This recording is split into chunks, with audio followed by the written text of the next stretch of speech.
मदरसे के क़याम के सिलसिले में किन दुश्वारियों का सामना करना पड़ा, ख़ास तौर पर चूँकि ये बॉर्डर पर वाक़ है और बॉर्डर पर वक़ूअ की वजह से आज भी क्या दुश्वारियों का सामना करना पड़ रहा है? उस वक्त मदरसे के क़याम इब्तदाई क़याम था। उस वक्त इसलिए यहाँ के इलाके के जो गैर मुस्लिम जो लोग थे, जैसे वो तो मुखालिफ थे ही यहाँ। बाकी मुसलमानों में अल्हम्दुलिल्लाह कोई मुखालिफ नहीं था। इसलिए काफ़ी परेशानियाँ मदरसे की शुरू में आई और मदरसे को सन 1978 में लास्ट में और सन 1979 में शुरू हुआ मदरसा। 80-81 मदरसे को उस वक्त झोंपे बने हुए थे, कच्चे कच्चे झोंपे और कच्चे कुब्बे बने हुए थे। उनको मदरसे को जला भी दिया था कि उन्होंने स्कीम बनाई थी कि इनको जला देंगे तो ये मोहल्ला मौलवी चले जाएंगे, भाग के वापस नहीं आएंगे। इसलिए पढ़ाई नहीं होगी तो मुसलमान सुधरेंगे नहीं, हमारे ताबे रहेंगे। उसके बाद 81, 82, 83 तक मदरसे को बनाने की परमिशन नहीं दिया गया और रोक लगा दी कि आप पक्की जगह कोई नहीं बना सकते या मदरसा आप नहीं चला सकते। फिर भी अल्हम्दुलिल्लाह इलाके के लोग जो होशियार थे उन्होंने कहा मदरसा हमको चलाना है, शुरू रखना है। और सन 1983 में हज़रत मौलाना सैयद असद मदनी साहब रहमतुल्लाह अलैह का प्रोग्राम रखा हमने मदरसे में। हालांकि झूंपड़े बने हुए थे, कोई लेटरिन बाथरूम भी बना हुआ नहीं था, टाट का ऐसा बनाया था। तो मौलाना तशरीफ़ लाए और उन्होंने हालात देखे और उनके साथ ये बात रखी कि यहाँ परमिशन मदरसे का नहीं दे रहे हैं, ये परेशानियाँ हैं, हमको तकलीफ़ है बच्चों को।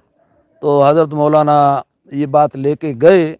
तो हज़रत मौलाना उस वक्त राज्यसभा के मेंबर थे, MP थे। तो उन्होंने इंदिरा गांधी से मिलकर ये बात इंदिरा गांधी के सामने रखी और लेटर लिखा, इंदिरा गांधी ये लेटर लिख के लाओ।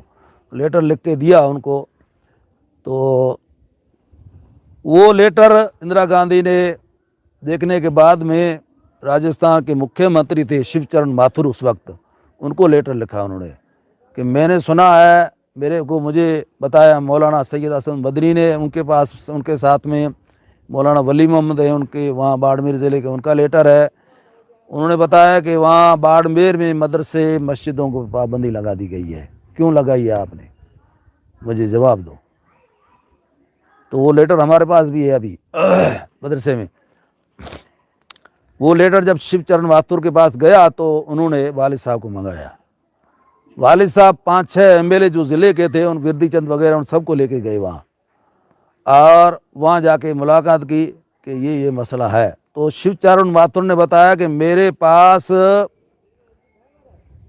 आपके मदरसे, जिस मदरसे के बारे में आप आए, उस मदरसे के खिलाफ जितनी एजेंसियाँ हैं सब ये कहती हैं कि मदरसा नहीं बनना चाहिए। एक अलमारी भरी हुई है पूरी, 1-2 CID 1-2 महकमे नहीं, पूरे महकमे बॉर्डर के सब कहते हैं कि मदरसा ये वहाँ ख़तरनाक है, वहाँ ये होंगे वो होंगे। इसलिए अब मेरे पास लेटर आ गया इंदिरा गांधी का, इसलिए मैं अपने खुसूसी इख्तियार की वजह से परमिशन दे रहा हूँ। तो उन्होंने फिर लिखा कलेक्टर को, कलेक्टर ने ग्राम पंचायत को, उन्होंने फिर नक्शा मांग के फिर परमिशन दी। उसके बाद में भी वक्तन फवक्तन नहीं, तकरीबन हर हफ्ते CID पुलिस आ जाती थी, क्या बना रहे हो, क्यों बना रहे हो। तो काफ़ी परेशानी उस वक्त थी। अब अल्हम्दुलिल्लाह इतनी ज़्यादा परेशानी नहीं है। जिस वक्त इस तरह की दुश्वारियाँ सामने आई थी तो इलाके के लोगों में कौन नुमाया रहे, आगे रहे और साथ दिया, हौसला बढ़ाते रहे? हौसला बढ़ाने में, साथ देने में तो सब मुसलमान साथ में ही थे और परमिशन में नहीं, बाकी दूसरी चीज़ों में तो अमीन साहब जो बाद में MLA भी बन चुके थे सन 1980 में, वो भी अल्हम्दुलिल्लाह साथ रहे और हौसला अफजाई करते रहे। और बाकी सब लोग आसपास के पड़ोस के लोग सब साथ में ही थे।